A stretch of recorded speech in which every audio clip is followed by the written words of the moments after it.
Hey guys, how's it going? My name is Daniel Francis, and in this video, I asked ChatGPT what are the 5 biggest mistakes online coaches make. So I have them in front of me right now. I'm gonna give you my 2 cents if you guys don't know too much about me. My name is Daniel Francis. I built 2 multi-6-figure coaching businesses.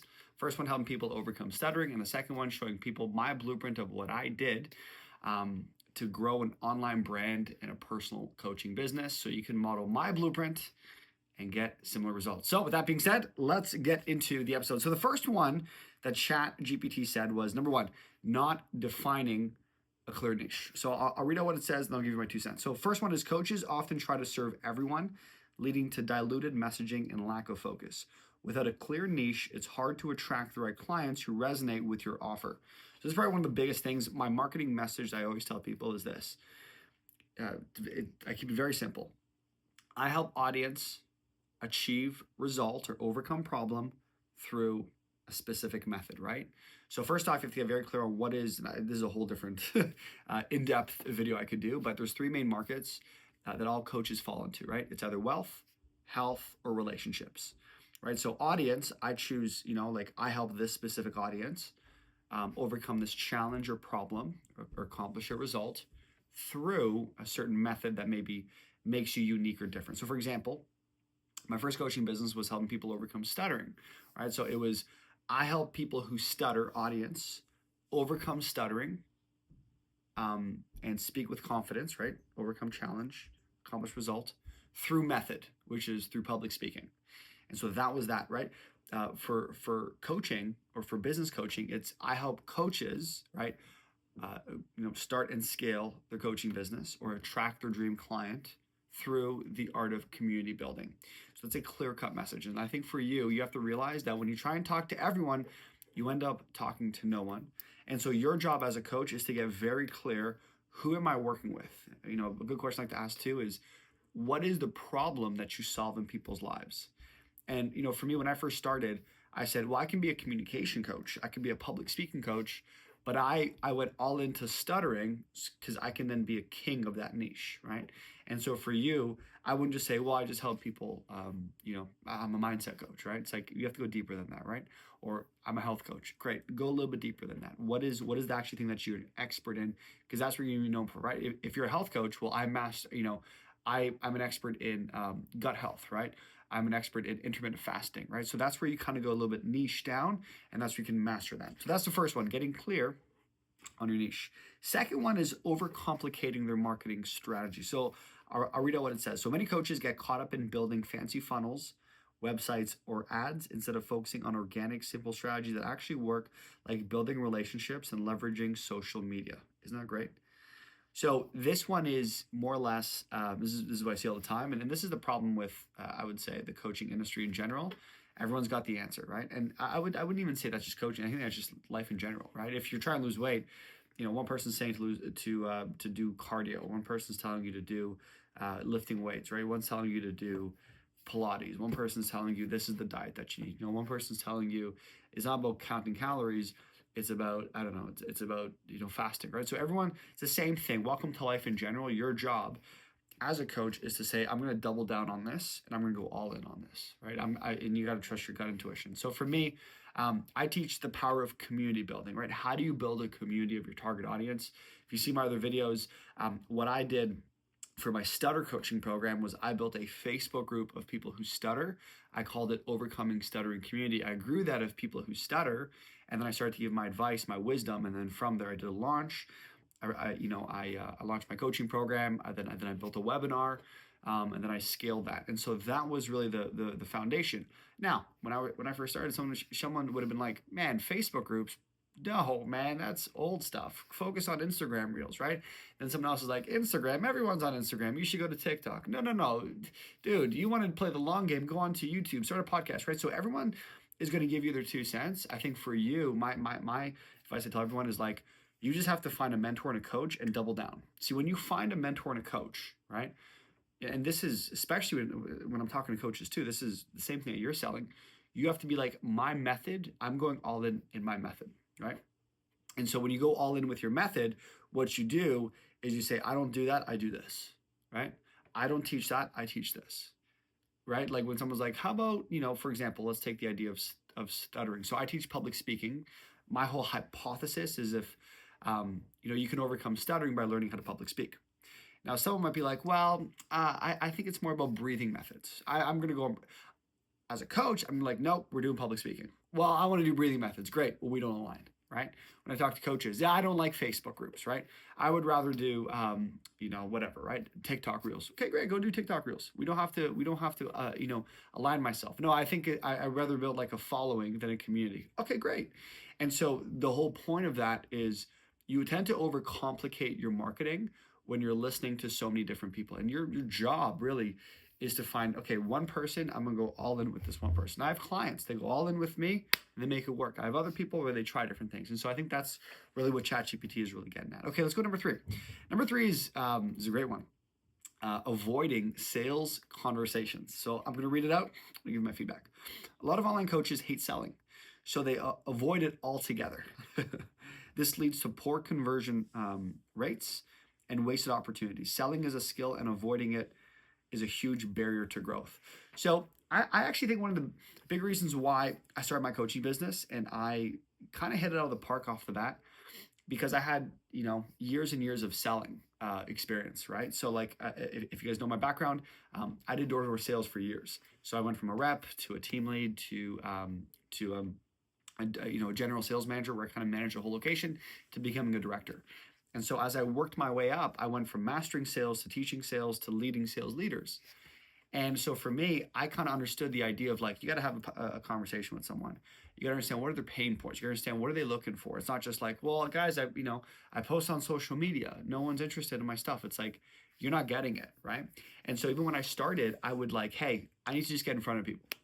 I don't know what that's going to lead to, but all I know is like, if I get in front of more people, I will create more opportunities of someone buying my thing, right?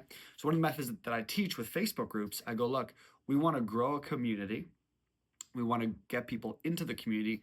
And then we want to offer, if you're a brand new coach, we want to offer free consultation calls. Because what that consultation does is builds a relationship. And you might have someone who's not interested or doesn't have the funds to maybe buy your program, but they might know someone.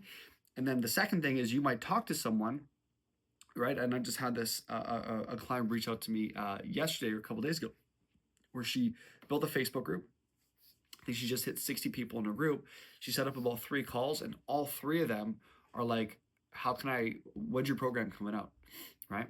Now she's really good on camera, and she kind of has that confidence, and she already has that entrepreneurial experience. But she knew that when people got into a call with her, they knew that they were in the presence of an expert. And so from there, they're like, I want to hire you. And so for people who don't have that experience, they need to get on conversation. They need to get onto calls with people. They need to talk to people, right? I know people talk about, oh, you can just sell your thing through without a sales call, right? Just sell it through Google Doc. I agree with that, and I get that, and I've done that. But I think when you're first beginning, you need to get in front of people, right? You need to not get away from the fact of, you're in the relationship business. Your job is to build relationships. That's how your job is to build trust with people. The best way to build trust in the online space is for them to actually connect with you, get to know you, understand you. And that's how, when your marketing gets better and everything, and people's ability to trust you goes up, and they will spend money with you. We just did a masterclass yesterday, where people who learned about my story, really don't know too much about me, ended up buying a workshop ticket to an event. Why? Because I have that ability to really explain myself. I have, marketing where people can get to know me. And so, but as you're starting out, that's kind of the thing that you kind of have to master. And so you have to say, you know what? I have to learn the art of sales. I know I'm a coach, but if I want to build my business, I have to master the art of selling. Cool. Okay, number 4. Failing to build a strong personal brand. So number 4 is, people buy from those they trust and connect with. If a coach doesn't share their story, personality, or experiences, they blend in with the crowd instead of standing out. Yeah, very cool. I think, look at what I'm doing right now, right? We're creating this video because my job is to build a brand. My job is to share myself, right? Some people are going to watch my video and be like, he's boring, right? Oh, I don't really like him, right? Some people are going to be like, I want the guy who shows off the Lamborghini, right? I have a different tune, a different personality, right? as I'm posting these videos, as I'm posting reels and pictures, and I'm sharing my advice and content, um, I'm building my personal brand. And the hardest part is, and I'll tell you this right now, it's being consistent with that. But when you're consistent with that, remember, your job as a coach in the online space is to build um, trust, become a figure of authority. It's not just, well, I have a degree, I have these certifications, that's my authority. No, right? In this game, it's about, can you be consistent online, right? If every time someone goes onto Facebook and they see another video of you, they see a picture of you, they see you sharing advice, they see a testimonial of you, and they go, man, this guy or this girl knows really what they're talking about, great. When you make an offer, people are like, I'm interested because I've gotten so much value. I've learned so much already. I'm inspired by this person. I would love to get more connected to this person. And that's kind of how it works. And you have to understand that if you're not facing, if you're not getting the type of success you're getting, then you need to focus on building a personal brand. And by the way, I've seen many people, they post all the time, they get no engagement. Well, you got to get better at content. You got to get better at what I see this all the time. Your hooks suck, right? If you're posting a video on YouTube, for example, it's not just even about the video. It's about what is the actual, what's it called again? The banner, the thumbnail, right? Like you have a crappy thumbnail and no one's watching the video, right? If you make a reel, I see this all the time. If someone makes a reel or posts a video, there's no hook, there's no caption, right? Or the reel sucks. Or um, you know, you'll post a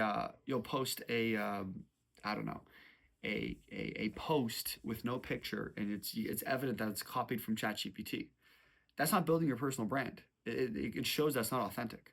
And so your job is, as you go, this is the biggest mistakes people make. They don't build a consistent enough personal brand. And by the way, when you're a coach, it's not like, well, I've made a post, people should come and hire me. No, they don't trust you yet. People that are going to hire you off the bat are people that kind of know you. But if you're getting, like, let's say you're a fitness coach and you specialize in intermittent fasting, you might have someone follow you because they're not interested in learning about intermittent fasting.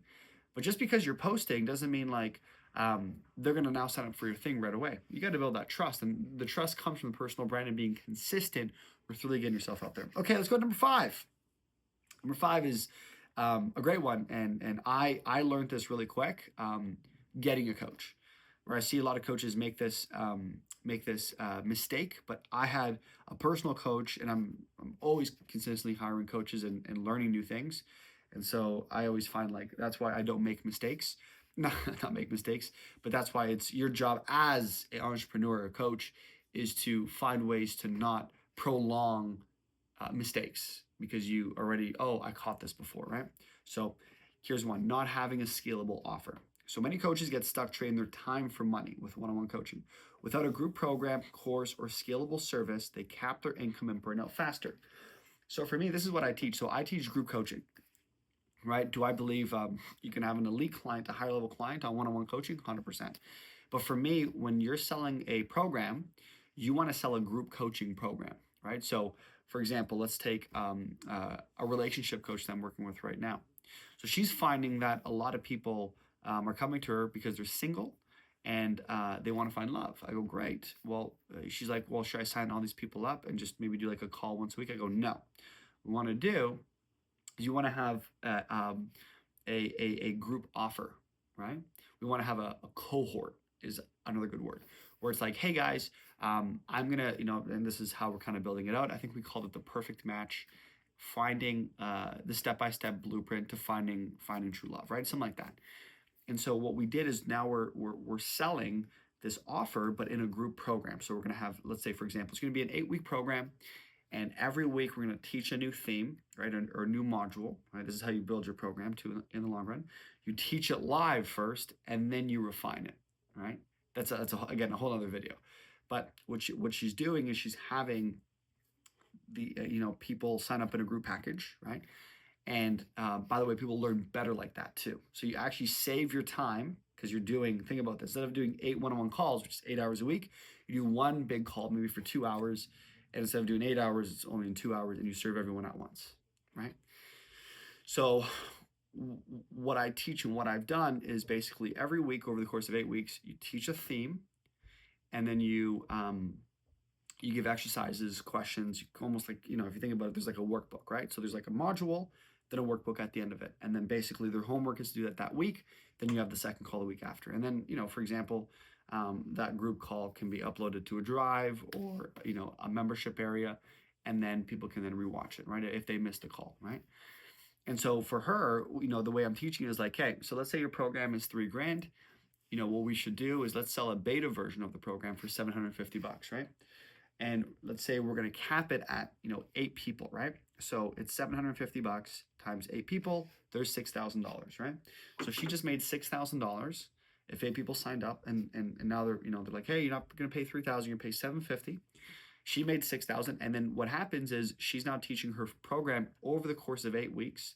She's getting feedback from 8 different people, and what happens is people actually start to partner up and actually hold each other accountable. So one of the biggest things that I see coaches say all the time is that, these people are not following, right? Or I got to keep reminding them. The best thing that I've seen is like you partner people up because they start working with each other. They start helping each other. They start actually motivating each other. They start saying, hey, let's jump onto a call and let's finish the assignment before our next call, right? And so that is a very important thing. And so for you, you have to realize that in order to actually scale your coaching program, you got to be able to obviously, and then, you know, once you teach it live, then what you want to do is you want to turn into what I call the flagship, right? Where it's in a course area. You have like weekly group calls. What else? You have weekly group calls. It's in a course area, and then you're almost like evergreening the whole coaching model.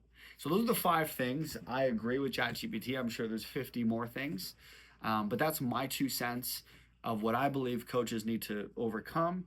And your job in 2025 is really to learn this game of how to grow your coaching business. So if you enjoyed this video, click the subscribe button, come check us out.